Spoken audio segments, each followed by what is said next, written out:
వంగర రెసిడెన్షియల్లా వంగర హాస్టల్లా ఒక అమ్మాయి సూసైడ్ చేసుకుంది.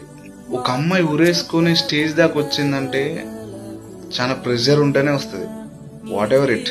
ఇప్పుడు ఎట్లయిపోయిందంటే సొసైటీ పిల్లల్ని హాస్టల్ వేసి చేతులు దులిపేసుకుంటారు. పేరెంట్స్ చూసుకోవడానికి ఫ్యాకల్టీ ఉంది, టీచర్స్ ఉన్నారు, సో మాకు అవసరం లేదు. ఆమె ఏ కారణం చేత చనిపోయిందో కానీ ఊర్లలో ఒక సామెత ఉంటుంది కదా, నిందలేంది బొందకూడదు అని. వాళ్ళు వద్దంటే వద్దు అంతే. నేను హాస్టల్కి పోను, నాకు మంచి అనిపిస్తలేదు, నేను ఇంటి దగ్గరే ఉంటా అంటే ఉండనివ్వండి అంతే. కష్టం విలువ తెలిసినప్పుడే చదువు విలువ తెలుస్తుంది.